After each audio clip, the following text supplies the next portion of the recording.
ಆಕಾಶವಾಣಿ ಮಂಗಳೂರು. ಸಮೃದ್ಧಿ ಕೇಂದ್ರ ಹಾಗೂ ರಾಜ್ಯ ಸರ್ಕಾರಗಳ ವಿವಿಧ ಯೋಜನೆ ಅಭಿವೃದ್ಧಿ ಬಗೆಗಿನ ಮಾಹಿತಿ ಆಧಾರಿತ ಕಾರ್ಯಕ್ರಮ. ಇಂದಿನ ಸಮೃದ್ಧಿ ಕಾರ್ಯಕ್ರಮದಲ್ಲಿ ಪಂಚ ಗ್ಯಾರಂಟಿ ಯೋಜನೆಗಳು, ಗ್ಯಾರಂಟಿ ಅನುಷ್ಠಾನ ಪ್ರಾಧಿಕಾರದ ಜಿಲ್ಲಾಧ್ಯಕ್ಷರಾದ ಶ್ರೀ ಭರತ್ ಮುಂಡೋಡಿ ಅವರೊಂದಿಗೆ ಸಂದರ್ಶನ. ಸಂದರ್ಶಕರು ಪ್ರದೀಪ್ ಡಿಎಂ ಹಾವಂಜೆ. ನಮ್ಮೆಲ್ಲ ಪ್ರೀತಿಯ ಕೇಳುಗರಿಗೆ ಇಂದಿನ ಸಮೃದ್ಧಿ ಕಾರ್ಯಕ್ರಮಕ್ಕೆ ಪ್ರೀತಿಯ ಸ್ವಾಗತ. ಇಂದಿನ ಸಮೃದ್ಧಿ ಕಾರ್ಯಕ್ರಮದಲ್ಲಿ ರಾಜ್ಯ ಸರ್ಕಾರದ ಗ್ಯಾರಂಟಿ ಯೋಜನೆಗಳು ಈ ಬಗ್ಗೆ ಮಾಹಿತಿಯನ್ನು ನೀಡಲಿದ್ದಾರೆ ಗ್ಯಾರಂಟಿ ಅನುಷ್ಠಾನ ಪ್ರಾಧಿಕಾರದ ಜಿಲ್ಲಾಧ್ಯಕ್ಷರಾದ ಶ್ರೀ ಭರತ್ ಮುಂಡೋಡಿಯವರು. ಸರ್, ಕಾರ್ಯಕ್ರಮಕ್ಕೆ ಪ್ರೀತಿಯ ಸ್ವಾಗತ. ನಮಸ್ಕಾರ. ಆಕಾಶವಾಣಿ ಎಲ್ಲ ಕೇಳುಗರಿಗೆ ನನ್ನ ಹೃದಯಪೂರ್ವಕವಾದಂಥ ನಮಸ್ಕಾರಗಳನ್ನು ಈ ಮೂಲಕ ಸಲ್ಲಿಸ್ತಾ ಇದ್ದೇನೆ. ಸರ್, ಮೊದಲನೇದಾಗಿ ರಾಜ್ಯ ಸರ್ಕಾರದ ಗ್ಯಾರಂಟಿ ಯೋಜನೆಗಳ ಬಗ್ಗೆ ತಾವು ಸಂಕ್ಷಿಪ್ತ ಮಾಹಿತಿಯನ್ನು ನೀಡಬೇಕು ಸರ್. ತಮಗೆಲ್ಲ ತಿಳಿದಿರುವ ಹಾಗೆ 2023 ಚುನಾವಣಾ ಪೂರ್ವದಲ್ಲಿ ಕಾಂಗ್ರೆಸ್ ಪಕ್ಷ ಜನರಿಗೆ 5 ಗ್ಯಾರಂಟಿಗಳನ್ನು ಅನುಷ್ಠಾನ ಮಾಡ್ತೇವೆ ಅನ್ನತಕ್ಕಂಥ ಭರವಸೆಯನ್ನು ನೀಡಲಾಯಿತು. ಜನರ ಆಶೀರ್ವಾದದ ಮೇಲೆ ಕಾಂಗ್ರೆಸ್ ಸರ್ಕಾರ ರಾಜ್ಯದಲ್ಲಿ ಆಡಳಿತವನ್ನು ಪಡೆದ ಮೇಲೆ ನಮ್ಮ ಮಾನ್ಯ ಮುಖ್ಯಮಂತ್ರಿಗಳಾಗಿರ್ತಕ್ಕಂಥ ಸನ್ಮಾನ್ಯ ಸಿದ್ದರಾಮಯ್ಯನವರು ಮತ್ತು ಉಪಮುಖ್ಯಮಂತ್ರಿಗಳಾಗಿರ್ತಕ್ಕಂಥ DK ಶಿವಕುಮಾರ್ ಅವರ ನಾಯಕತ್ವದ ಸರ್ಕಾರ ಯಾರು ಜನರಿಗೆ ನಾವು ಚುನಾವಣಾ ಸಂದರ್ಭದಲ್ಲಿ ಯಾವ ಭರವಸೆಯನ್ನು ಕೊಟ್ಟಿದ್ದೇವೆ ಆ ಎಲ್ಲ ಭರವಸೆಗಳನ್ನು ಪಂಚ ಗ್ಯಾರಂಟಿ ಯೋಜನೆಗಳನ್ನು ಕೇವಲ 6 ತಿಂಗಳ ಅವಧಿಯೊಳಗೆ ಈ ರಾಜ್ಯದಲ್ಲಿ ಅನುಷ್ಠಾನಗೊಳಿಸಿದರು. ಈ ಪಂಚ ಗ್ಯಾರಂಟಿ ಯೋಜನೆಗಳು ತಮಗೆಲ್ಲ ತಿಳಿದ ಹಾಗೆ ಮೊದಲನೇದಾಗಿ ಶಕ್ತಿ ಯೋಜನೆಯನ್ನು ಅನುಷ್ಠಾನ ಮಾಡಿದರು. ಆಮೇಲೆ ಗೃಹಲಕ್ಷ್ಮಿ ಯೋಜನೆಯನ್ನು ಅನುಷ್ಠಾನ ಮಾಡಿದರು. ಗೃಹ ಜ್ಯೋತಿ ಯೋಜನೆಯನ್ನು ಅನುಷ್ಠಾನ ಮಾಡಿದರು. ಅನ್ನಭಾಗ್ಯ ಯೋಜನೆಯನ್ನು ಅನುಷ್ಠಾನ ಮಾಡಿದರು. ಮತ್ತು ಕೊನೆಯದಾಗಿ 2024 ಜನವರಿಯಲ್ಲಿ ಯುವ ನಿಧಿ ಕಾರ್ಯಕ್ರಮವನ್ನು ಗ್ಯಾರಂಟಿ ಯೋಜನೆಯನ್ನು ಕೂಡ ಅನುಷ್ಠಾನಗೊಳಿಸಿ ನುಡಿದಂತೆ ನಡೆದಿರತಕ್ಕಂಥ ಸರ್ಕಾರ. ಸರ್, ಈಗ ಈ ಗ್ಯಾರಂಟಿ ಯೋಜನೆಗೆ ಅರ್ಹರಾಗುವಂಥ ಫಲಾನುಭವಿಗಳು ಅವರಿಗೆ ಏನೆಲ್ಲ ಅರ್ಹತೆಗಳು ಇರಬೇಕು ಎನ್ನುವಂಥ ಮಾನದಂಡದಲ್ಲಿ ಈ ಗ್ಯಾರಂಟಿ ಯೋಜನೆಗಳನ್ನು ರಾಜ್ಯದಲ್ಲಿ ಅಳವಡಿಸಿಕೊಳ್ಳಲಾಯಿತು ಅಂತೇಳಿ. ಈ ಗ್ಯಾರಂಟಿ ಯೋಜನೆಗಳಲ್ಲಿ ಶಕ್ತಿ ಯೋಜನೆಗೆ ಎಲ್ಲ ಮಹಿಳೆಯರು ಕೂಡ ಅರ್ಹತೆಯನ್ನು ಪಡೆದಿದ್ದಾರೆ. ಶಕ್ತಿ ಯೋಜನೆಯ ಫಲಾನುಭವಿಗಳು ಮಹಿಳೆಯರು ಇಡೀ ಕರ್ನಾಟಕ ರಾಜ್ಯದಲ್ಲಿ ಸಾರಿಗೆ, ಕರ್ನಾಟಕ ರಸ್ತೆ ಸಾರಿಗೆ ಬಸ್ಸುಗಳಲ್ಲಿ ಮುಫತ್ತಾಗಿ ಯಾವುದೇ ಟಿಕೆಟ್ ನೀಡದೆ ಪ್ರಯಾಣಿಸ್ತಕ್ಕಂಥ ಒಂದು ಸೌಲಭ್ಯವನ್ನು ಮಹಿಳೆಯರಿಗೆ ಒದಗಿಸಿದರು. ಅದು ಎಲ್ರಿಗೂ ಕೂಡ ಅನ್ವಯ ಆಗುತ್ತೆ. ಆಧಾರ್ ಕಾರ್ಡನ್ನು ತೋರಿಸಬೇಕು. ಬಹುಶಃ ಅದರಲ್ಲಿ ಒಂದೇ ಇರತಕ್ಕಂಥದ್ದೇನು ಅಂತ ಹೇಳಿದರೆ, ಕರ್ನಾಟಕ ರಾಜ್ಯದ ಒಳಗೆ ಇರತಕ್ಕಂಥ ಕರ್ನಾಟಕ ರಾಜ್ಯದ ಜನಗಳಾಗಿರಬೇಕು. ಹೊರ ರಾಜ್ಯದ ಜನರಿಗೆ ಅದು ಅನ್ವಯಿಸೋದಿಲ್ಲ. ಇದೊಂದು ಮಾತ್ರ ಅಲ್ಲಿ ಕಂಡೀಷನ್ ಇರೋದು. ಶಕ್ತಿ ಯೋಜನೆಗೆ ಎಲ್ಲರೂ ಅರ್ಹರಾಗಿರ್ತಾರೆ. ಎಲ್ಲ ಮಹಿಳೆಯರು ಕೂಡ ಅರ್ಹರಾಗಿರ್ತಾರೆ. ಮಹಿಳೆಯರು ಮತ್ತು ಹೆಣ್ಣುಮಕ್ಕಳು ಅವರು ಕೂಡ ಇದಕ್ಕೆ ಅರ್ಹತೆಯನ್ನು ಪಡೆದಿದ್ದಾರೆ. ಗೃಹಲಕ್ಷ್ಮಿ ಯೋಜನೆಯಲ್ಲಿ ಪ್ರತಿಯೊಂದು ಮನೆಯ ಯಜಮಾನಿಯು ಈ ಒಂದು ಯೋಜನೆಯ ವ್ಯಾಪ್ತಿಯೊಳಗೆ ಬರ್ತಾರೆ. ಆದರೆ ಇದರಲ್ಲಿ ಸರ್ಕಾರಿ ನೌಕರರ ಪತ್ನಿಯರು ಅವ್ರು ಬರೋದಿಲ್ಲ. ಆಮೇಲೆ ಇನ್ಕಮ್ ಟ್ಯಾಕ್ಸ್ ಯಾರು ಆದಾಯ ತೆರಿಗೆಯನ್ನು ಪಾವತಿ ಮಾಡ್ತಾ ಇದ್ದಾರೆ ಅವರಿಗೂ ಕೂಡ ಅವಕಾಶ ಇಲ್ಲ. ಹಾಗೆಯೇ GST ಪಾವತಿ ಮಾಡತಕ್ಕಂಥವರಿಗೂ ಕೂಡ ಅವಕಾಶ ಇಲ್ಲ. ಉಳಿದಂತೆ ಎಲ್ರಿಗೂ ಕೂಡ ಈ ಯೋಜನೆಯಲ್ಲಿ ಅವಕಾಶ ಇದೆ. ಅವರು ಅರ್ಜಿಯನ್ನು ಸಲ್ಲಿಸಿದರೆ ಆ ಅರ್ಜಿಯನ್ನು ಮಹಿಳಾ ಮತ್ತು ಮಕ್ಕಳ ಕಲ್ಯಾಣ ಇಲಾಖೆಯಲ್ಲಿ ಅದನ್ನು ಪರಿಶೀಲನೆ ಮಾಡಿ ಅವರಿಗೆ ಪ್ರತಿ ತಿಂಗಳು 2,000 ರೂಪಾಯಿ DBT ಮೂಲಕ ಅವರ ಬ್ಯಾಂಕ್ ಖಾತೆಗೆ ಬರುತ್ತೆ ಗೃಹಲಕ್ಷ್ಮಿ ಯೋಜನೆಯಲ್ಲಿ. ಆಮೇಲೆ ಗೃಹ ಜ್ಯೋತಿ ಯೋಜನೆ, ಅದು ನಮ್ಮ ಮೆಸ್ಕಾಂ ಇಲಾಖೆಯ ಮೂಲಕ ಅನುಷ್ಠಾನ ಆಗ್ತದೆ. 200 ಯೂನಿಟ್ಗಳ ಒಳಗೆ, ಅಂದರೆ 23-24ನೇ ಸಾಲಿನ ಎವರೇಜನ್ನು ತೆಗೆದು 200 ಯೂನಿಟ್ಗಳ ಒಳಗೆ ಯಾರು ಬಳಕೆಯನ್ನು ಮಾಡ್ತಾ ಇದ್ದಾರೆ ಅವರಿಗೆ 200 ಯೂನಿಟ್ವರೆಗೆ ಸಂಪೂರ್ಣವಾಗಿ ವಿದ್ಯುತ್ ಫ್ರೀಯಾಗಿ ಕೊಡತಕ್ಕಂಥ ಯೋಜನೆ ಅದು ಪ್ರಥಮವಾಗಿ 200 ಯೂನಿಟ್ಟು ಅಂತ ತೀರ್ಮಾನ ಮಾಡಿದರು. ಆಮೇಲೆ ಹೆಚ್ಚುವರಿಯಾಗಿ 10%, ಅಂದರೆ ಏನಾಗ್ತದೆ, ಕೆಲವು ಸಲ 200 ಯೂನಿಟ್ಗೆ ಸೀಮಿತವಾದವರು, ಕೆಲವರು ಬಡವರು ಕೇವಲ 50 ಯೂನಿಟ್ ಖರ್ಚು ಮಾಡಿರ್ತಾರೆ. ಸೊ ಅವರಿಗೆ 50ರಿಂದ ಹೆಚ್ಚಾದರೆ ಪುನಃ ಬಿಲ್ ಬರುತ್ತೆ. ಸೊ ಅದು ಕಡಿಮೆ ಆಯಿತು ಅಂತ ಒಂದು 10% ಇನ್ನಷ್ಟು ಹೆಚ್ಚು ಮಾಡಿ ಅವರಿಗೆ ಫ್ರೀಯಾಗಿ ವಿದ್ಯುತ್ತನ್ನು ಕೊಡತಕ್ಕಂಥದ್ದು. ಇದು ಎಲ್ಲರಿಗೆ ಅರ್ಹತೆಯನ್ನು, ಎಲ್ಲ ಮನೆಗಳಿಗೂ ಕೂಡ ಈ ಒಂದು ಅರ್ಹತೆಯನ್ನು ಪಡೆದಿದ್ದಾರೆ. ಇದು ಕೂಡ ಮೆಸ್ಕಾಂ ಮೂಲಕ ನಮ್ಮ ಜಿಲ್ಲೆಯಲ್ಲಿ ಅನುಷ್ಠಾನ ಆಗಿದೆ. ಆಮೇಲೆ ಅನ್ನಭಾಗ್ಯ ಯೋಜನೆ. ಬಹುಶಃ ಅನ್ನಭಾಗ್ಯ ಯೋಜನೆಯನ್ನು ನಾನು ವಿವರಿಸಬೇಕಾದ್ರೆ ಸ್ಪಷ್ಟವಾಗಿ ಹೇಳಬೇಕಾಗ್ತದೆ. ಬಹುಶಃ ಈ ಒಂದು ಯೋಜನೆ ನಮ್ಮ ರಾಷ್ಟ್ರದಲ್ಲಿ ಪ್ರಥಮವಾಗಿ ನಮ್ಮ 2013 ಜನವರಿ 1 ಸಮಯದಲ್ಲಿ ಮನಮೋಹನ್ ಸಿಂಗ್ ಅವರು ಪ್ರಧಾನಿಯಾಗಿದ್ದಂಥ ಸಂದರ್ಭದಲ್ಲಿ ಫುಡ್ ಸೆಕ್ಯೂರಿಟಿ ಆ್ಯಕ್ಟನ್ನು ತರ್ತಾರೆ. ಈ ಫುಡ್ ಸೆಕ್ಯೂರಿಟಿ ಆ್ಯಕ್ಟ್ ಮೇಲೆ ಇಡೀ ದೇಶದಲ್ಲಿ ಪಡಿತರ ವ್ಯವಸ್ಥೆಯನ್ನು ಜಾರಿ ಮಾಡ್ತಾರೆ ಮತ್ತು ಎಲ್ಲರಿಗೆ ಸರಿಸಮಾನವಾಗಿರಬೇಕು ಅಂತೇಳಿ ಅಂತ್ಯೋದಯ ಮತ್ತು BPL ಕಾರ್ಡ್ದಾರರಿಗೆ ಈ ಒಂದು ಯೋಜನೆಯನ್ನು ಅನುಷ್ಠಾನ ಮಾಡ್ತಾರೆ. ಪ್ರಥಮವಾಗಿ ಈ ದೇಶದಲ್ಲಿ 4 kg ಅಕ್ಕಿ, 1 kg ಗೋಧಿ ಮತ್ತು 1 kg ದ್ವಿದಳ ಧಾನ್ಯಗಳನ್ನು ನೀಡತಕ್ಕಂಥ ಕಾರ್ಯಕ್ರಮ ಕೇಂದ್ರ ಸರ್ಕಾರದಿಂದ ಜಾರಿಯಾಗ್ತದೆ. ಸೊ ಆಗ ಅದಕ್ಕೆ ಒಂದು ರೇಟನ್ನು ಫಿಕ್ಸ್ ಮಾಡ್ತಾರೆ. 1 kg ಅಕ್ಕಿಗೆ 3 ರೂಪಾಯಿ, 1 kg ಗೋಧಿಗೆ 2 ರೂಪಾಯಿ, ದ್ವಿದಳ ಧಾನ್ಯಗಳಿಗೆ 1 ರೂಪಾಯಿ. ಈ ರೀತಿ ಆ ಕಾರ್ಯಕ್ರಮ ಅನುಷ್ಠಾನ ಆಗುತ್ತೆ. ಆಮೇಲೆ 2013ರಲ್ಲಿ ಸನ್ಮಾನ್ಯ ಸಿದ್ದರಾಮಯ್ಯನವರು ಮುಖ್ಯಮಂತ್ರಿ ಆದಾಗ ಕರ್ನಾಟಕ ರಾಜ್ಯದಲ್ಲಿ ಹಸಿವು ಮುಕ್ತ ಕರ್ನಾಟಕವನ್ನು ಮಾಡಬೇಕು ಅಂತೇಳಿ ಅನ್ನಭಾಗ್ಯ ಯೋಜನೆಯನ್ನು ಜಾರಿ ಮಾಡ್ತಾರೆ. ಆಗ ಜಾರಿ ಮಾಡತಕ್ಕಂಥ ಸಂದರ್ಭದಲ್ಲಿ ಪ್ರಥಮವಾಗಿ ಕಾರ್ಡಿನಲ್ಲಿರತಕ್ಕಂಥ ಪ್ರತಿಯೊಬ್ಬ ವ್ಯಕ್ತಿಗೆ 5 kg ಅಕ್ಕಿ, ಅದರಲ್ಲಿ 1 ರೂಪಾಯಿಯ ರೇಟನ್ನು, 2 ಜನ ಇದ್ದರೆ 10 kg, 3 ಜನಕ್ಕಿಂತ ಜಾಸ್ತಿ ಇದ್ದರೆ 30 kg, ಈ ಥರ ಒಂದು ರೇಷ್ಯೋವನ್ನು ಫಿಕ್ಸ್ ಮಾಡ್ತಾರೆ. ಅದರಲ್ಲಿ ಮತ್ತೆ ಬದಲಾವಣೆಗಳಾಗ್ತಾ ಹೋಗ್ತದೆ. 7 ಜನ ಜಾಸ್ತಿ ಇದ್ರೂ ಕೂಡ ಕೊಡುವಂಥ ಬದಲಾವಣೆಗಳಾಗ್ತದೆ. ಆಮೇಲೆ ಮತ್ತೆ ಫ್ರೀ ಮಾಡ್ತಾರೆ. ಫಸ್ಟ್ 1 ರೂಪಾಯಿ ಮಾಡ್ತಾರೆ, ನಂತರ 5 kg ಅಕ್ಕಿ ಫ್ರೀ ಮಾಡ್ತಾರೆ. 2016ರಲ್ಲಿ ಫ್ರೀಯಾಗಿ ಕೊಡೋದಕ್ಕೆ ಪ್ರಾರಂಭ ಆಗುತ್ತೆ. ಈಗ ಮತ್ತೆ ಈ ವರ್ಷ ಅಂದರೆ ಈ ಅಧಿಕಾರಾವಧಿಯಲ್ಲಿ ಜನರಿಗೆ ಭರವಸೆ ಕೊಟ್ಟಿದ್ದರು, 5 kg ಸಾಕಾಗೋದಿಲ್ಲ, ನಾವು 10 kg ಕೊಡ್ತೇವೆ, 10 kg ಕೊಡ್ತೇವೆ ಅಂತೇಳಿ ಭರವಸೆಯನ್ನು ಈಡೇರಿಸುವಂಥ ಸಂದರ್ಭದಲ್ಲಿ, ಯಾಕಂದರೆ ನಮಗೆ ಅಕ್ಕಿಯನ್ನು ಕೇಂದ್ರೀಯ ಆಹಾರ ನಿಗಮದಿಂದ ತಗೊಳ್ಬೇಕು, ಆಗ ಅಲ್ಲಿಂದ ಸಪ್ಲೈ ಆಗಲಿಲ್ಲ. ಆದರೆ ಜನರಿಗೆ ಕೊಟ್ಟಂಥ ಭರವಸೆಯನ್ನು ಈಡೇರಿಸಬೇಕು ಅನ್ನತಕ್ಕಂಥ ಉದ್ದೇಶದಿಂದ KGಗೆ 34 ರೂಪಾಯಿ, ಅಂದರೆ ಕೇಂದ್ರೀಯ ಆಹಾರ ನಿಗಮದಿಂದ ನಾವು 34 ರೂಪಾಯಿ ಕೊಟ್ಟು ಪರ್ಚೇಸ್ ಮಾಡ್ತೇವೆ ಅಂತ ಭರವಸೆ ಕೊಟ್ಟರೂ ಕೂಡ ಅಲ್ಲಿ ಸ್ಟಾಕ್ ಇಲ್ಲದ ಕಾರಣ, ಫಸ್ಟ್ ಅವರು ಇಲ್ಲ ಅಂತ ಹೇಳಿದ ಕಾರಣ ಆ ಹಣವನ್ನು 34 ರೂಪಾಯಿ ಅಂತೆ 5 kgಗೆ ಕ್ಯಾಲ್ಕುಲೇಟ್ ಮಾಡಿ 5 kg ಅಕ್ಕಿ ಮತ್ತು ಹೆಚ್ಚುವರಿಯಾಗಿ 170 ರೂಪಾಯಿಗಳನ್ನು ಪ್ರತಿಯೊಬ್ಬ BPL ಕಾರ್ಡುದಾರರಿಗೆ ಕೊಟ್ಟರು. ಸೊ ಮೊನ್ನೆ ಫೆಬ್ರವರಿಯಿಂದ ಮೇಲೆ ಅಕ್ಕಿ ಲಭ್ಯತೆ ಬಂತು. ಈಗ 10 kg ಅಕ್ಕಿ ಮುಫತ್ತಾಗಿ ಎಲ್ಲ BPL ಕಾರ್ಡುದಾರರಿಗೆ ಸಿಗ್ತಾ ಇದೆ. ಇದು ಅನ್ನಭಾಗ್ಯ ಯೋಜನೆ. ಆಮೇಲೆ ಕೊನೆಯದ್ದು ಇರತಕ್ಕಂಥದ್ದು ಯುವ ನಿಧಿ ಬಹಳ ಅತ್ಯಂತ ಪ್ರಾಮುಖ್ಯವಾದಂಥ ಯೋಜನೆ ಅಂತ ನಾನಂತೂ ಭಾವಿಸಿದ್ದೇನೆ. ಯಾಕಂದರೆ ತುಂಬ ಜನ ಗ್ರ್ಯಾಜುಯೇಟ್ಸ್ ಆಗಿ ಡಿಪ್ಲೊಮಾ ಮಾಡಿ ಉದ್ಯೋಗ ಇಲ್ಲದೆ ಬಹಳ ಕಷ್ಟದಲ್ಲಿರ್ತಕ್ಕಂಥ ಬಡವರು ತುಂಬ ಜನ ಇದ್ದಾರೆ. ಸೊ ಅಂಥವರಿಗೆ ಪದವಿ ಮಾಡಿ 6 ತಿಂಗಳ ನಂತರ ಅವರಿಗೆ ಉದ್ಯೋಗ ಸಿಗಲಿಲ್ಲ ಅಂದರೆ, ಅಥವಾ ಯಾವುದೇ ಪೋಸ್ಟ್ ಗ್ರ್ಯಾಜುಯೇಷನ್ನು ಕೋರ್ಸ್ಗಳಿಗೆ ಅವರು ಸೇರದೇ ಇದ್ದರೆ ಅವರಿಗೆ 3,000 ರೂಪಾಯಿಯನ್ನು ಸ್ಟೈಫೆಂಡ್ ಆಗಿ 2 ವರ್ಷಗಳ ಕಾಲಕ್ಕೆ ಕೊಡುವುದು. ಸೊ 2 ವರ್ಷದಲ್ಲಿ ಅವರು ಬೇರೆ ಬೇರೆ ಇಂಟರ್ವ್ಯೂಗಳಿಗೆ ಹೋಗಿ ಏನೋ ಉದ್ಯೋಗವನ್ನು ಪಡ್ಕೊಳ್ಬೇಕು. ಅದೇ ರೀತಿ ಡಿಪ್ಲೊಮಾದವರಿಗೆ 1,500 ರೂಪಾಯಿ, ಅವರು ಪದವಿ ಆದಮೇಲೆ 6 ತಿಂಗಳ ನಂತರ ಉದ್ಯೋಗ ಸಿಗಲಿಲ್ಲ ಅಂದರೆ ಸೊ ಅವರಿಗೆ ಕೊಡತಕ್ಕಂಥದ್ದು. ಇದು ಏನಾಗುತ್ತೆ, ಗ್ರಾಮೀಣ ಪ್ರದೇಶದಲ್ಲಿರ್ತಕ್ಕಂಥ ಏನು ಪದವೀಧರರಿಗೆ, ಅವರಿಗೆ ಬಡವರು ಇರ್ತಾರೆ, ಅವರಿಗೆ ಒಂದು ಕಡೆ ಇಂಟರ್ವ್ಯೂಗೆ ಹೋಗೋದಕ್ಕೂ ಕಷ್ಟ ಆಗುತ್ತೆ.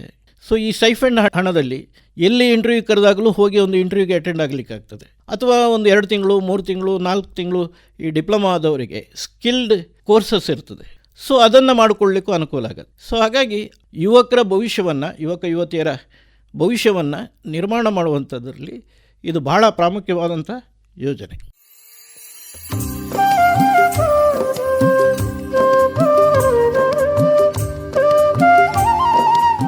ಸರ್, ಈಗ ನೀವು ಹೇಳಿದಾಗೆ ಈ 5 ಗ್ಯಾರಂಟಿ ಯೋಜನೆಗಳಿದೆ. ಈ 5 ಗ್ಯಾರಂಟಿ ಯೋಜನೆಗಳ ಅರ್ಹತೆಗಳನ್ನು ಕೂಡ ಹೇಳಿದ್ದೀರಿ ಏನಂತ. ಈ 5 ಯೋಜನೆಗಳನ್ನು ಯಾವ್ಯಾವ ಹಂತದಲ್ಲಿ ಎಲ್ಲಿ ಅರ್ಜಿ ಸಲ್ಲಿಸಬೇಕು ಅಂತೇಳಿ, ಅಂದರೆ ಈಗಲೂ ಕೂಡ ಹಾಗೆ ಕೆಲವೊಂದು ಹಳ್ಳಿಗರಿಗೆ ಅಥವಾ ಕೆಲವೊಂದು ವ್ಯಕ್ತಿಗಳಿಗೆ ನನಗೆ ಯುವ ನಿಧಿಗೆ ಏನು ಮಾಡಬೇಕು, ಅರ್ಜಿ ಸಲ್ಲಿಸಬೇಕು, ಆದರೆ ಎಲ್ಲಿ ಸಂಪರ್ಕಿಸಬೇಕು, ಜೊತೆಗೆ ಅದಕ್ಕೆ ಶುಲ್ಕಗಳೆಷ್ಟು, ಹಾಗೂ ಅದಕ್ಕೆ ಏನೆಲ್ಲ ದಾಖಲೆಗಳನ್ನು ಕೊಡಬೇಕು, ಅಥವಾ ಯಾವುದೊಂದು ಮೂಲೆಯಲ್ಲಿರುವಂಥ ಒಂದು ಹೆಂಗಸಿಗೆ ಏನು ಅಂತ ಹೇಳಿದರೆ ಗೃಹಲಕ್ಷ್ಮಿ ಯೋಜನೆಗೆ ಹಣವನ್ನು ಇದು ಮಾಡುವಂಥದ್ದು, ಅದು ಅವಳಿಗೆ ತೊಂದರೆ ಇದೆ. ಹಾಗಾಗಿ ಇದರ ಬಗ್ಗೆ ತಾವು ವಿವರಣೆಗಳನ್ನು ನೀಡಬೇಕು. ಒಳ್ಳೆಯ ಪ್ರಶ್ನೆಯನ್ನು ಕೇಳಿದ್ರಿ. ಇದು ಈ ಮಾಹಿತಿ ಜನರಿಗೆ ತೀರಾ ಅವಶ್ಯ ಕೂಡ. ಯುವ ನಿಧಿಯಲ್ಲಿ ಅರ್ಜಿ ಹಾಕಲಿಕ್ಕೆ ಅಭ್ಯರ್ಥಿಗಳಿಗೆ ಅವರೇ ಅರ್ಜಿ ಹಾಕ್ಬೋದು. ಅಂದರೆ ಸೇವಾ ಸಿಂಧು ಪೋರ್ಟಲ್ಗೆ ಹೋದರೆ ಪೋರ್ಟಲನ್ನು ಓಪನ್ ಮಾಡಿದ ಮೇಲೆ ಅವರು ಅವರ ಆಧಾರನ್ನು ಲಿಂಕ್ ಮಾಡಿ ಆಮೇಲೆ ಅವರ ಅಪ್ಲಿಕೇಶನ್ಸನ್ನು ಅಪ್ಲೋಡ್ ಮಾಡ್ಬೋದು. ಒಂದು ವೇಳೆ ಅಲ್ಲಿ ಅವರಿಗೆ ಸ್ವತಃ ಮಾಡಿಕೊಳ್ಳಿಕ್ಕೆ ಆಗಲಿಲ್ಲ ಅಂದರೆ ನಿಮಗೆ ಈ ಗ್ರಾಮ 1 ಅಥವಾ ಬೇರೆ ಸೈಬರ್ ಸೆಂಟರ್ಸ್ ಇದೆಯಲ್ಲ, ಅಲ್ಲಿ ಹೋಗಿ ಕೂಡ ಅವರು ಬಾಪೂಜಿ ಕೇಂದ್ರ ಇದೆ, ಇಲ್ಲೆಲ್ಲ ಹೋಗಿ ಅವರು ಈ ಒಂದು ಅಪ್ಲಿಕೇಶನ್ಸನ್ನು ಅಪ್ಲೋಡ್ ಮಾಡ್ಬೋದು. ಅರ್ಜಿ ಹಾಕಬೇಕು ಅಂತಿದ್ದರೆ ನಮ್ಮ ಮಂಗಳೂರಿನ ಉದ್ಯೋಗ ವಿನಿಮಯ ಕೇಂದ್ರ ಇದೆ, ಅಲ್ಲೂ ಕೂಡ ಹೋಗಿ ಅರ್ಜಿಯನ್ನು ಹಾಕ್ಬೋದು. ಈ ಬಗ್ಗೆ ಮಾಹಿತಿ ಬೇಕು ಅಂತೇಳಿದರೆ ಬಹುಶಃ ಪ್ರತಿ ತಾಲೂಕಿನಲ್ಲಿ ನಮ್ಮ ಗ್ಯಾರಂಟಿ ಅನುಷ್ಠಾನ ಸಮಿತಿಗಳಿದೆ. ಅದರ ಅಧ್ಯಕ್ಷರಿಗೆ ಪ್ರತಿ ತಾಲೂಕು ಪಂಚಾಯತಲ್ಲಿ ಒಂದು ಕಚೇರಿಯನ್ನು ನೀಡಿದ್ದಾರೆ. ಸೊ ತಾವು ಅಲ್ಲಿಗೆ ಹೋದರೆ ಅಲ್ಲಿ ತಮಗೆ ಸರಿಯಾದಂಥ ಮಾರ್ಗದರ್ಶನವನ್ನು ನೀಡ್ತಾರೆ, ಅಪ್ಲಿಕೇಶನ್ಸನ್ನು ಹಾಕಲಿಕ್ಕೆ ವ್ಯವಸ್ಥೆ ಆಗ್ತದೆ. ನಮಗೆ ಈ ಒಂದು ಯುವ ನಿಧಿಯಲ್ಲಿ ಏನಾಗಿದೆ ಅಂದರೆ, ನಾವು ಈ ಸಮಿತಿ ಮಾಡಿದ ಮೇಲೆ ಇದನ್ನು ಜಾಸ್ತಿ ನಾವು, ಯಾಕಂದರೆ ಇದು ಬಹಳ ಅತ್ಯಂತ ಪ್ರಾಮುಖ್ಯ ಅಂತ ನಾವು ಗಮನಿಸಿರೋದ್ರಿಂದ ಬಹಳಷ್ಟು ಇದನ್ನು ಒಂದು ಶಿಬಿರಗಳನ್ನು ಮಾಡಿ ಅವರಿಗೆ ಅವರಿಗೆ ಈ ವಿಚಾರವನ್ನು ತಲುಪಿಸ್ತಕ್ಕಂಥ ಕೆಲಸಗಳನ್ನು ನಾವು ನಮ್ಮ ಪ್ರಾಧಿಕಾರದ ವತಿಯಿಂದ ಮಾಡೋದು. ಪ್ರತಿ ತಾಲೂಕಿನಲ್ಲಿ ಕೂಡ ಇರತಕ್ಕಂಥ ಕಾಲೇಜುಗಳಿಗೆ ಹೋಗಿ ಫೈನಲ್ ಇಯರ್ ಸ್ಟೂಡೆಂಟ್ಸ್ಗಳನ್ನು ಉದ್ದೇಶಿಸಿ ಈ ಯೋಜನೆಯ ವಿವರಗಳನ್ನು ಹೇಳಿ, ಅಲ್ಲೇ ಹೋಗುವಾಗಲೇ ಎಂಪ್ಲಾಯ್ಮೆಂಟ್ ಸ್ಕಿಲ್ಡ್ ಆಫೀಸರ್ಸನ್ನು ಕರ್ಕೊಂಡೋಗಿ ಅಲ್ಲೇ ಅಪ್ಲಿಕೇಶನ್ ಹಾಕೋದಿದ್ರೂ ಕೂಡ, ಯಾರು ಪಾಸ್ಔಟ್ ಆದವರು ಅಲ್ಲಿ ಬಂದು ಅಪ್ಲಿಕೇಶನ್ ಹಾಕೋದಿದ್ರೂ ಕೂಡ ಅವಕಾಶವನ್ನು ಕಲ್ಪಿಸಿ ಇಡೀ ದಕ್ಷಿಣ ಕನ್ನಡ ಜಿಲ್ಲೆಯ ಎಲ್ಲ ಕಾಲೇಜುಗಳಲ್ಲೂ ಕೂಡ ಈ ಶಿಬಿರಗಳನ್ನು ಮಾಡಿದ್ದೇವೆ. ಪಾಲಿಟೆಕ್ನಿಕ್ ಕಾಲೇಜುಗಳಲ್ಲೂ ಕೂಡ ಈ ಶಿಬಿರಗಳನ್ನು ಮಾಡಿದ್ದೇವೆ. ಈ ಒಂದು ವಿಚಾರದಲ್ಲಿ ನಮ್ಮಲ್ಲಿ ಏನಾಗಿದೆ, ನಾವು ಇಡೀ ಸ್ಟೇಟ್ ವೈಡ್ಸು ನೋಡಿದಾಗ ದಕ್ಷಿಣ ಕನ್ನಡದಲ್ಲಿ ಸ್ವಲ್ಪ ಯುವ ನಿಧಿಯ ಪರ್ಸೆಂಟೇಜ್ ಕಡಿಮೆ ಇದೆ. ಇದಕ್ಕೆ ಕಾರಣ ಏನು ಅಂತೇಳಿದರೆ, ಒಂದು, ನಮ್ಮ ದಕ್ಷಿಣ ಕನ್ನಡ ಜಿಲ್ಲೆಯಲ್ಲಿ ಪ್ರತಿ ತಾಲೂಕುಗಳಲ್ಲೂ ಕೂಡ ಪೋಸ್ಟ್ ಗ್ರ್ಯಾಜುಯೇಷನ್ ಕಾಲೇಜುಗಳಿದೆ. ಸೊ ವಿದ್ಯೆಗೆ ತುಂಬ ಮಹತ್ವ ಕೊಡತಕ್ಕಂಥ ಜಿಲ್ಲೆ ಇದು. ಸೊ ಡಿಗ್ರಿ ಆದವರು ಪೋಸ್ಟ್ ಗ್ರ್ಯಾಜುಯೇಷನ್ಗೆ ಜಾಯ್ನ್ ಆಗ್ತಾರೆ. ಮತ್ತು ಒಂದಿಷ್ಟು ಜನ ಸಣ್ಣ ಪುಟ್ಟ ಜಾಬ್ಗಳಿಗೆ ತಕ್ಷಣವಾಗಿ ಜಾಯ್ನ್ ಆಗ್ತಾರೆ. ಸೊ ಜಾಬಿಗೆ ಜಾಯ್ನ್ ಆದರೂ ಇದರಲ್ಲಿ ಅವಕಾಶಗಳಿಲ್ಲ. ಪೋಸ್ಟ್ ಗ್ರ್ಯಾಜುಯೇಷನ್ನಿಗೆ ನೀವು ಜಾಯ್ನ್ ಆದ್ರೂ ಕೂಡ ಅವಕಾಶ ಇಲ್ಲ. ನೀವು ನಿರುದ್ಯೋಗಿಗಳಾಗಿದ್ದರೆ ಮಾತ್ರ ಈ ಯೋಜನೆ ಸಿಗತಕ್ಕಂಥದ್ದು. ಸೊ ಹಾಗಾಗಿ ಅಪ್ಲಿಕೇಶನ್ಸು ಹಾಕುವವರು ಭಾಳ ಒಂದು ಸ್ವಲ್ಪ ಹಿಂದೇಟು ಹಾಕ್ತಾರೆ ದಕ್ಷಿಣ ಕನ್ನಡದಲ್ಲಿ. ಆಮೇಲೆ ನಿಮಗೆ ಇದರಲ್ಲಿ ಅಪ್ಲಿಕೇಶನ್ ಹಾಕಿದ ಮೇಲೆ ನೀವು SSLC ಮತ್ತು PUCಯ ಮಾರ್ಕ್ಸ್ ಕಾರ್ಡನ್ನು ವೆರಿಫಿಕೇಷನ್ ಮಾಡಬೇಕು. ವೆರಿಫಿಕೇಷನ್ ಮಾಡತಕ್ಕಂಥದ್ದು DDPI, SSLC ಅವ್ರದ್ದು DDPI ಇದು ಜಿಲ್ಲಾ ಪಂಚಾಯಿತು, ಮತ್ತು PUC ಅವ್ರದ್ದು DDPI, PU DDPI ಇದ್ದಾರೆ. ಇವರು ಜಂಟಿಯಾಗಿ ವೆರಿಫಿಕೇಷನ್ ಮಾಡಿ ಅದು ಸ್ಕಿಲ್ ಡಿಪಾರ್ಟ್ಮೆಂಟಿಗೆ ಹೋಗುತ್ತೆ. ಸೊ ಅಲ್ಲಿ ಕೋಆರ್ಡಿನೇಷನ್ ಇದೆ. ಒಂದು ಕಡೆ ಸ್ಕಿಲ್ ಡಿಪಾರ್ಟ್ಮೆಂಟು, ಇನ್ನೊಂದು ಕಡೆ ಎಜುಕೇಷನ್ ಡಿಪಾರ್ಟ್ಮೆಂಟು, ಈ ಥರ ಕೋಆರ್ಡಿನೇಷನ್ ಇದೆ. ನಾವು ಅದಕ್ಕೂ ಕೂಡ ವಿಶೇಷವಾಗಿ ಯುವಕರಿಗೆ, ಜನರಿಗೆ, ಬಡವರಿಗೆ ಅದರಲ್ಲೂ ತೊಂದರೆ ಆಗಬಾರ್ದು ಅಂಥೇಳಿ ನಾವು ಈ ಎರಡೂ DDPI ಅವರನ್ನು ಮತ್ತು ಸ್ಕಿಲ್ ಡೆವಲಪ್ಮೆಂಟ್ ಆಫೀಸರ್ಸನ್ನು ನೀವು ಪ್ರತಿ ತಾಲೂಕಿನಲ್ಲಿ ನಮ್ಮ ಕಚೇರಿ ಇರೋದರಿಂದ ನೀವು ತಾಲೂಕುಗಳಲ್ಲಿ ಶಿಬಿರವನ್ನು ಮಾಡಬೇಕು. ಆಗ ಅನುಕೂಲ ಆಗುತ್ತೆ ಜನರಿಗೆ. ಇಲ್ಲಾಂದರೆ ವೆರಿಫಿಕೇಷನ್ಗೆ ಪ್ರತಿಯೊಬ್ಬರು ಮಂಗಳೂರಿಗೆ ಬರಬೇಕು, ಇವರು ಫೋನ್ ಮಾಡಿದರೆ ಅವರು ಬರೋದಿಲ್ಲ. ಇದು ಆಗಬಾರ್ದು, ನೀವು ಪ್ರತಿ ತಾಲೂಕಲ್ಲಿ ಮಾಡಬೇಕು ಅಂತೇಳಿ ಸೂಚನೆ ಕೊಟ್ಟ ಮೇಲೆಗೆ ಈಗ ತಾಲೂಕು ಮಟ್ಟದಲ್ಲೂ ಕೂಡ ಈ ಶಿಬಿರಗಳನ್ನು ಮಾಡ್ತಾಯಿದ್ದೇವೆ. ಬಹುಶಃ ಕಳೆದ 23-24 ಎಕಡಮಿಕ್ ಇಯರಲ್ಲಿ 815 ಬೆನಿಫಿಷರೀಸು ಸಿಕ್ಕಿದ್ರು. ಈ ವರ್ಷ ನಮಗೆ ಈಗಾಗಲೇ 1400 ರಿಜಿಸ್ಟ್ರೇಷನ್ ದಾಟಿದೆ. ಸೊ ಇದನ್ನು ಅಪ್ಲೈ ಮಾಡಲಿಕ್ಕೆ ಅವರಿಗೆ ಅರ್ಹತೆ ಏನು ಅಂತೇಳಿದರೆ, ಯೂನಿವರ್ಸಿಟಿಯಲ್ಲಿ ಪಾಸ್ಔಟ್ ಆದ ತಕ್ಷಣ ಯೂನಿವರ್ಸಿಟಿಯಿಂದ ನ್ಯಾಡಿಗೆ ಎಂಟ್ರಿ ಆಗುತ್ತೆ. ನ್ಯಾಡಿಗೆ ಎಂಟ್ರಿ ಆದಮೇಲೆ ಅವರು ಅರ್ಹತೆಯನ್ನು ಪಡೀತಾರೆ. ಸೊ ಹಾಗಾಗಿ ನಾವು ತಾಲೂಕು ಮಟ್ಟದಲ್ಲೂ ಶಿಬಿರ ಮಾಡಿದಾಗ ನಾನು ಪ್ರತಿಯೊಬ್ಬ ಯುವಕ ಯುವತಿಯರಲ್ಲಿ ಮನವಿ ಮಾಡ್ತೇನೆ, ಆಕಾಶವಾಣಿ ಮೂಲಕ ದಯವಿಟ್ಟು ಈ ಯೋಜನೆಯ ಫಲವನ್ನು ಪಡೆಯಲಿಕ್ಕೆ ಮುಂದೆ ಬನ್ನಿ. ನಮ್ಮ ಸ್ವಲ್ಪ ದಕ್ಷಿಣ ಕನ್ನಡ ಜಿಲ್ಲೆಯಲ್ಲಿ ಜನರಿಗೆ ಸ್ವಲ್ಪ ಸ್ವಾಭಿಮಾನ ಜಾಸ್ತಿ, ಹೋಗಬೇಕೆ, ಅರ್ಜಿ ಹಾಕಬೇಕೆ ಅಂತ. ದಯವಿಟ್ಟು ಬದುಕನ್ನು ಕಟ್ಟೋದಕ್ಕೆ ತಾವು ಮುಂದೆ ಬರಬೇಕು ಅಂತ ವಿನಂತಿಯನ್ನು ಮಾಡ್ತೇವೆ.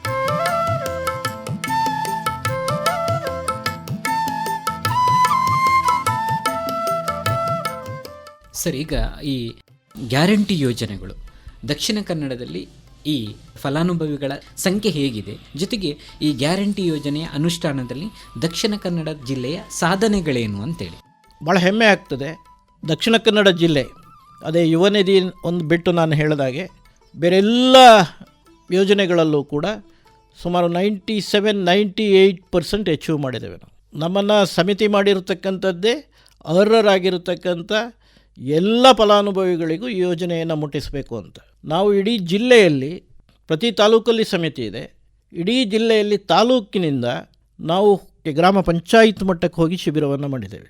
ಗ್ರಾಮ ಪಂಚಾಯತ್ ಮಟ್ಟಕ್ಕೆ ಮಹಿಳಾ ಮಕ್ಕಳ ಎಲ್ಲ ಅಧಿಕಾರಿಗಳನ್ನು, ಈ ಪಂಚ ಗ್ಯಾರಂಟಿ ಯೋಜನೆಗೆ ಸಂಬಂಧಪಟ್ಟಂಥ ಎಲ್ಲ ಅಧಿಕಾರಿಗಳನ್ನು ಕರ್ಕೊಂಡೋಗಿ ಅಲ್ಲೇ ಸಮಸ್ಯೆಯನ್ನು ಪರಿಹಾರ ಮಾಡತಕ್ಕಂಥ ಕೆಲಸವನ್ನು ನಾವು ಮಾಡಿದ್ದೇವೆ ಇಡೀ ಜಿಲ್ಲೆಯಲ್ಲಿ ಎಲ್ಲ ತಾಲೂಕುಗಳಲ್ಲಿ. ಇದರ ಪರಿಣಾಮವಾಗಿ ಬಹುಶಃ ಅರ್ಜಿ ಹಾಕಿದವರು ಅರ್ಜಿ ಹಾಕಿದರು, ಕೆಲವು ತಾಂತ್ರಿಕ ತೊಂದರೆಯಲ್ಲಿ ಸಿಲುಕಾದಂಥ ತಾಂತ್ರಿಕ ತೊಂದರೆಯನ್ನು ಕೂಡ ನಿವಾರಣೆ ಮಾಡಿ ನಾವು ಅಪ್ಲೋಡ್ ಮಾಡಿದ್ದೇವೆ. ಸೊ ಆಲ್ಮೋಸ್ಟ್ 97-98% ಈಗ ಪರಿಪೂರ್ಣವಾಗಿ ಈ ಒಂದು ಯೋಜನೆಯ ಫಲವನ್ನು ಪಡ್ಕೊಳ್ತಾ ಇದ್ದಾರೆ. ಗೃಹಲಕ್ಷ್ಮಿಯಲ್ಲಿ ಸ್ವಲ್ಪ ಇನ್ಕಮ್ ಟ್ಯಾಕ್ಸು ಮತ್ತು GST ಅಂತೇಳಿ ಎಂಟ್ರಿ ಆದವರು, ಅದು ಕೆಲವು ತಪ್ಪಾಗಿ ಎಂಟ್ರಿ ಆಗಿದೆ. ಅದನ್ನೆಲ್ಲ ರೆಕ್ಟಿಫೈ ಮಾಡಿ NOC ಪಡೆದು ಈಗಾಗಲೇ ನಾವು ರಾಜ್ಯ ಸರ್ಕಾರಕ್ಕೆ ಅದನ್ನು ಕಳಿಸಿದ್ದೇವೆ. ಅವರಿಗೂ ಕೂಡ ಈ ಯೋಜನೆಯ ಫಲ ಶೀಘ್ರದಲ್ಲೇ ಸಿಗ್ತದೆ. ನಮ್ಮ ಟೋಟಲ್ ನಾವು ಹೇಳೋದಿದ್ದರೆ ನಮ್ಮ ಜಿಲ್ಲೆಗೆ, ದಕ್ಷಿಣ ಕನ್ನಡ ಜಿಲ್ಲೆಗೆ ಈ ಎಲ್ಲ ಕಾರ್ಯಕ್ರಮಗಳ ಒಟ್ಟಾಗಿ 2023 ಜೂನ್ ತಿಂಗಳಿಂದ 25 ಸೆಪ್ಟೆಂಬರ್ವರೆಗೆ ಫಲಾನುಭವಿಗಳಿಗೆ 1,752,52,857 ರೂಪಾಯಿಗಳು ಈಗಾಗಲೇ ಬೆನಿಫಿಷಿಯರಿಗಳ ಖಾತೆಗೆ ಹೋಗಿದೆ. ಬಹುಶಃ ಎಷ್ಟು ದೊಡ್ಡ ಯೋಜನೆ ಅಂತ ಹೇಳೋದನ್ನು ತಾವು ಆಲೋಚನೆ ಮಾಡಿ. ಆದರೆ ನಾನು ಸ್ಪಷ್ಟವಾಗಿ ಹೇಳ್ತೇನೆ, ಇದು ನೇರವಾಗಿ ಒಂದೊಂದು ಕುಟುಂಬಗಳಿಗೆ ಸಿಕ್ಕುವಂಥ ಸಹಾಯ ಆಗಿರೋದ್ರಿಂದ ಪ್ರತಿ ಕುಟುಂಬದ, ಬಡತನ ರೇಖೆಗಿಂತ ಕೆಳಗಿರುವಂಥ ಕುಟುಂಬದ ಅವರ ಆರ್ಥಿಕ, ಸಾಮಾಜಿಕ, ಶೈಕ್ಷಣಿಕ ಏಳಿಗೆ ಆಗಿದೆ, ಅಭಿವೃದ್ಧಿ ಆಗಿದೆ. ಒಂದು ಮನೆ ಅಭಿವೃದ್ಧಿ ಆದರೆ ಅದು ಅಭಿವೃದ್ಧಿ ಅಲ್ವಾ?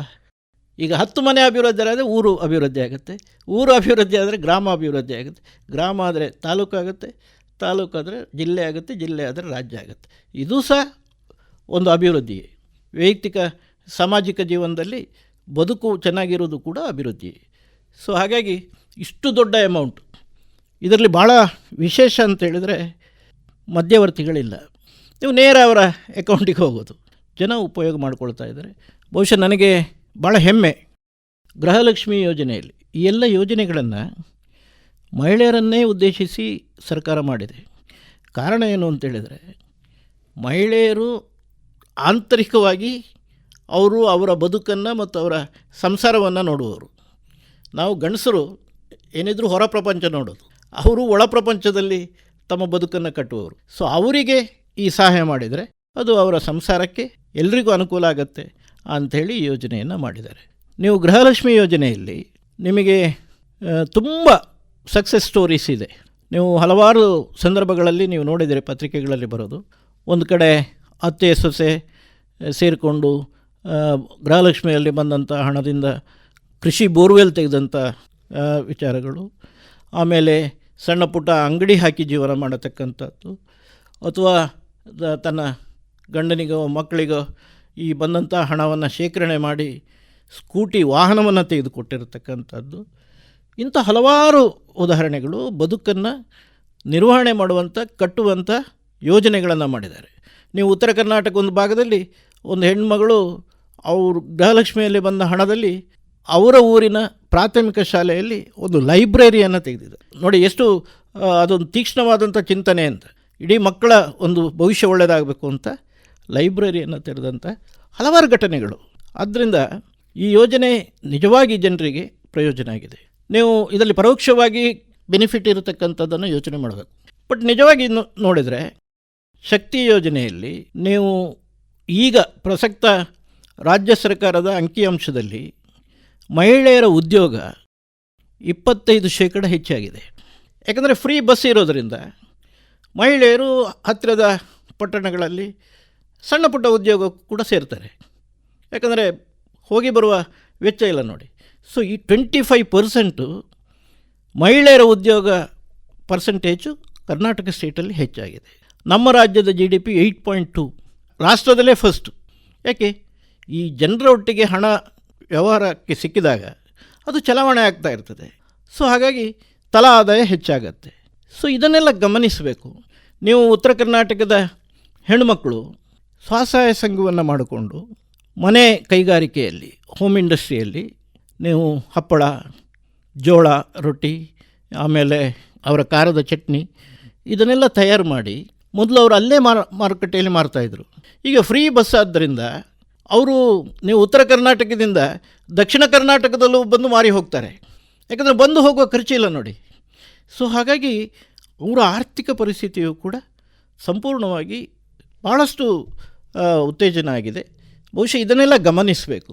ನಾವು ಯಾವುದನ್ನು ಟೀಕೆ ಮಾಡ್ತೇವೆ, ಟೀಕೆ ಮಾಡೋದರ ಮೊದಲು ಇಂಥ ಕಾರ್ಯಕ್ರಮಗಳಿಂದ ಜನರಿಗೆ ಆಗತಕ್ಕಂಥ ಪ್ರಯೋಜನ ಇದನ್ನು ಖಂಡಿತವಾಗಿ ಎಲ್ಲ ಜನ ಗಮನಿಸಬೇಕು ಅಂತ ಹೇಳೋದನ್ನು ನಾನು ಈ ಸಂದರ್ಭದಲ್ಲಿ ಹೇಳಲಿಕ್ಕೆ ಬಯಸ್ತೇನೆ. ಸರ್, ಶಕ್ತಿ ಯೋಜನೆ ಅಂತ ಹೇಳಿದಾಗ ಎಲ್ಲ ಸರ್ಕಾರಿ ಅಂದರೆ KSRTCಯ ಎಲ್ಲ ಬಸ್ಗಳಲ್ಲಿ ಮಹಿಳೆಯರಿಗೆ ಉಚಿತ ಪ್ರಯಾಣ ಇದೆಯಾ, ಅಥವಾ ಆ KSRTC ಬಸ್ಸಿನ ಕೆಲವೊಂದು ಬಸ್ಗಳಲ್ಲಿ ಮಾತ್ರ ಈ ಶಕ್ತಿ ಯೋಜನೆಗೆ ಅರ್ಹತೆ ಇದೆಯಾ ಅಂತೇಳಿ? ನೀವು KSRTC ಬಸ್ಸಲ್ಲಿ ಓಲ್ವಾದಲ್ಲಿಲ್ಲ, ರಾಜಹಂಸದಲ್ಲಿಲ್ಲ, ಆಮೇಲೆ ಸ್ಲೀಪರ್ಗಳಲ್ಲಿಲ್ಲ. ನಿಮಗೆ KSRTC ಬಸ್ಸಲ್ಲಿ ನೀವೇನು ಕೆಂಪು ಬಸ್ಸು ಅಂತ ಹೇಳ್ತೇವಲ್ಲ, ಮಾಮೂಲು ಬಸ್ಗಳು, ಈ ಬಸ್ಸುಗಳಲ್ಲಿ ಪ್ರಯಾಣ ಮಾಡೋದಕ್ಕೆ ಇಡೀ ರಾಜ್ಯದ ಒಳಗಡೆ ಎಲ್ಲ ಕಡೆ ಫ್ರೀ ಇದೆ. ಸೊ ಹಾಗಾಗಿ ಈ ಬಸ್ಸುಗಳು, ಕೆಂಪು ಬಸ್ಸುಗಳು ನೀವು ರಾಜ್ಯದ ಎಲ್ಲ ಕಡೆ ಓಡಾಡ್ತಲೂ ಇವೆ. ಅದರಲ್ಲೂ ಗ್ರಾಮಾಂತರ ಪ್ರದೇಶದ ಎಲ್ಲ ರೂಟ್ಗಳಲ್ಲಿರೋದು ಸಾಮಾನ್ಯವಾಗಿರತಕ್ಕಂಥ KSRTC ಬಸ್ಸುಗಳು.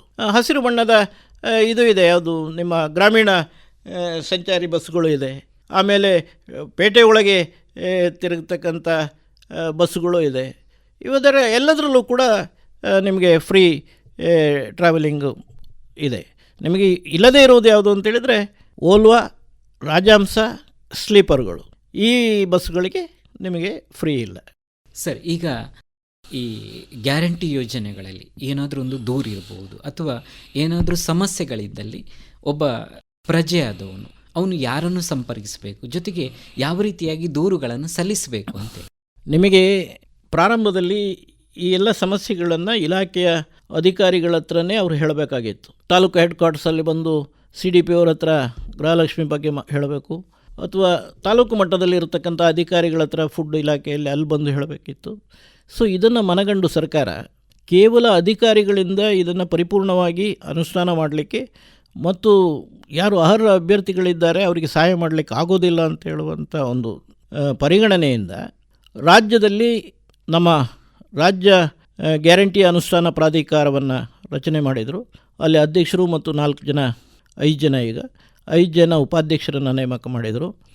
ಜಿಲ್ಲೆಯಲ್ಲಿ ಜಿಲ್ಲಾ ಗ್ಯಾರಂಟಿ ಅನುಷ್ಠಾನ ಪ್ರಾಧಿಕಾರ ಮಾಡಿದರು. ಅದರಲ್ಲಿ ಅಧ್ಯಕ್ಷ ಮತ್ತು 4 ಜನ ಉಪಾಧ್ಯಕ್ಷರುಗಳು ಮತ್ತು ಒಟ್ಟು 21 ಜನರ ಸದಸ್ಯರು ಇರತಕ್ಕಂಥ ಸಮಿತಿಯನ್ನು ರಚನೆ ಮಾಡಿದರು. ಪ್ರತಿ ತಾಲೂಕಲ್ಲಿ ತಾಲೂಕು ಸಮಿತಿಯನ್ನು ರಚನೆ ಮಾಡಿದರು, ಅಧ್ಯಕ್ಷರು ಮತ್ತು ಸದಸ್ಯರು ಅಂತ. ಉದ್ದೇಶ ಏನು ಅಂತ ಹೇಳಿದರೆ, ಜನರಿಗೆ ಸಮಸ್ಯೆಯನ್ನು ಅಧಿಕಾರಿಗಳ ಹತ್ರ ಹೇಳಲಿಕ್ಕೆ ಬರುವಾಗ ಅವರು ಇಲ್ಲದಿದ್ದರೆ ಅವ್ರು ಹಾಗೆ ಹಿಂದೆ ಹೋಗಬೇಕು. ಅವರೆಲ್ಲೋ ಮೀಟಿಂಗಿಗೆ ಹೋಗಿದ್ದಾರೆ ಅಥವಾ ಜಿಲ್ಲಾ ಕೇಂದ್ರ ಸ್ಥಾನಕ್ಕೆ ಹೋಗಿದ್ದಾರೆ ಅಂತ ಹೇಳಿದರೆ, ಹಳ್ಳಿಯಿಂದ ಬಂದು ದೂರ ಹೇಳಲಿಕ್ಕೆ ಅಥವಾ ಸಮಸ್ಯೆಯನ್ನು ಕೇಳಲಿಕ್ಕೆ ಅವ ಹಾಗೆ ಹೋಗಬೇಕಿತ್ತು. ಸೊ ಇದಾಗಬಾರ್ದು ಅಂಥೇಳುವ ಉದ್ದೇಶದಿಂದ ಈ ಸಮಿತಿಗಳನ್ನು ಮಾಡಿದ್ದಾರೆ. ನಮ್ಮ ಸಮಿತಿಯ ಎಲ್ಲ ತಾಲೂಕು ಪಂಚಾಯತ್ಗಳಲ್ಲಿ ತಾಲೂಕು ಸಮಿತಿಯ ಕಾರ್ಯಾಲಯ ಇದೆ. ಜಿಲ್ಲಾ ಸಮಿತಿಯಲ್ಲಿ ನಮ್ಮ ಜಿಲ್ಲಾ ಪಂಚಾಯತಿಯಲ್ಲಿ ಕಾರ್ಯಾಲಯ ಇದೆ. ಈ ಯಾರೂ ಕೂಡ ಜನ ಬಂದು ಅವರ ಸಮಸ್ಯೆಯನ್ನು ಹೇಳಿದರೆ ಬಹುಶಃ ಅದಕ್ಕೆ ಪರಿಹಾರವನ್ನು ತಾಲೂಕು ಮತ್ತು ಜಿಲ್ಲಾ ಮಟ್ಟದಲ್ಲಿ ನಾವು ಮಾಡಲಿಕ್ಕೆ ತಯಾರಿದ್ದೇವೆ. ಸರಿ, ಈಗ ಕೊನೆಯದಾಗಿ ಗ್ಯಾರಂಟಿ ಅನುಷ್ಠಾನ ಅಂದರೆ ಗ್ಯಾರಂಟಿ ಯೋಜನೆಗಳ ಬಗ್ಗೆ ತಾವು ಸಂಕ್ಷಿಪ್ತ ಮಾಹಿತಿಯನ್ನು ತಾವು ನೀಡಬೇಕು ಸರ್. ಗ್ಯಾರಂಟಿ ಯೋಜನೆಗಳು ತಮಗೆ ಗೊತ್ತಿದೆ. ಕರ್ನಾಟಕ ರಾಜ್ಯದಲ್ಲಿ ಅನುಷ್ಠಾನಕ್ಕೆ ಬಂದ ಮೇಲೆ ಬಹುಶಃ ಇಡೀ ಕರ್ನಾಟಕ ಜನ ಭಾಳ ಹೆಮ್ಮೆಯಿಂದ, ಭಾಳ ಸಂತೋಷದಿಂದ ಈ ಗ್ಯಾರಂಟಿ ಯೋಜನೆಗಳನ್ನು ಸ್ವೀಕಾರ ಮಾಡಿದ್ದಾರೆ. ಜನರ ಮನಸ್ಸಲ್ಲಿ ಭಾಳ ನೆಮ್ಮದಿಯ ವಾತಾವರಣ ಇದೆ. ಬಹುಶಃ ಇವತ್ತು ಕರ್ನಾಟಕ ರಾಜ್ಯದಲ್ಲಿ ಅತ್ಯಂತ ಯಶಸ್ವಿಯಾಗಿ ಸರ್ಕಾರ ಭಾಳ ಯಶಸ್ವಿಯಾಗಿ ಇಡೀ ನಿಮಗೆ ರಾಷ್ಟ್ರಕ್ಕೆ ಮಾದರಿಯಾಗುವ ರೀತಿಯಲ್ಲಿ ಈ ಯೋಜನೆಗಳನ್ನು ಅನುಷ್ಠಾನ ಮಾಡಿದ್ದಾರೆ. ಬಹುಶಃ ಇವತ್ತು ನಾವು ಭಾಳ ಸಂತೋಷದಿಂದ ಹೇಳ್ತೇವೆ, ಕರ್ನಾಟಕದ ಈ ಯೋಜನೆ ಮಾದರಿ ಯೋಜನೆಯಾಗಿ ರಾಷ್ಟ್ರವ್ಯಾಪಿ ಅನುಷ್ಠಾನ ಆಗ್ತಾಯಿದೆ. ಬಹುಶಃ ಇವತ್ತು ಶಕ್ತಿ ಯೋಜನೆಯಲ್ಲಿ ನಿಮಗೊಂದು ಹೊಸ ಇತಿಹಾಸ ಸೃಷ್ಟಿಯಾಗಿದೆ. 500 ಕೋಟಿಗಿಂತಲೂ ಹೆಚ್ಚು ಮಹಿಳೆಯರು ಒಂದೇ ವರ್ಷದಲ್ಲಿ ಪ್ರಯಾಣ ಮಾಡಿ ಈಗಾಗಲೇ ನಮ್ಮ world record, book of world ರೆಕಾರ್ಡಲ್ಲಿ ನಮ್ಮ KSRTC ಹೆಸರು ಶಾಶ್ವತವಾಗಿ ಉಳಿಯುವಂಥ ವ್ಯವಸ್ಥೆ ಆಗಿದೆ. ಹಾಗಾಗಿ ಈ ಯೋಜನೆ ಅತ್ಯಂತ ಯಶಸ್ವಿಯಾಗಿ ಅನುಷ್ಠಾನ ಆಗಿದೆ. ಈ ಯೋಜನೆಗಳು ಮುಂದುವರಿಯುತ್ತದೆ ಅಂತ ಹೇಳುವಂಥ ಭರವಸೆಯನ್ನು ನಾನು ಈ ಸಂದರ್ಭದಲ್ಲಿ ಜನರಿಗೆ ಕೊಡಲಿಕ್ಕೆ ಇಷ್ಟಪಡ್ತೇನೆ. ಒಳ್ಳೆಯದು ಸರ್. ಇದುವರೆಗೆ ರಾಜ್ಯ ಸರ್ಕಾರದ ಮಹತ್ವಾಕಾಂಕ್ಷೆಯ ಯೋಜನೆಗಳಲ್ಲಿ ಗ್ಯಾರಂಟಿ ಯೋಜನೆಗಳು, ಇದರ ಎಲ್ಲ ವಿಚಾರಗಳನ್ನು ತಾವು ಕೇಳುಗರಿಗೆ ಸಂಪೂರ್ಣವಾಗಿ ಮಾಹಿತಿಗಳನ್ನು ನೀಡಿದಿರಿ ಸರ್. ತಮಗೆ ನಿಲಯದ ಪರವಾಗಿ ಮತ್ತು ಕೇಳುಗರ ಪರವಾಗಿ ತಮಗೆ ತುಂಬು ಹೃದಯದ ಧನ್ಯವಾದಗಳು ಸರ್. ನಮಸ್ಕಾರ. ಎಲ್ಲ ಕೇಳುಗರಿಗೂ ಕೂಡ ನಾನು ಅತ್ಯಂತ ಹೃದಯಪೂರ್ವಕವಾದಂಥ ನಮಸ್ಕಾರಗಳನ್ನು ಈ ಸಂದರ್ಭದಲ್ಲಿ ಸಲ್ಲಿಸುವುದಕ್ಕೆ ಬಯಸ್ತಾ ಇದ್ದೇನೆ.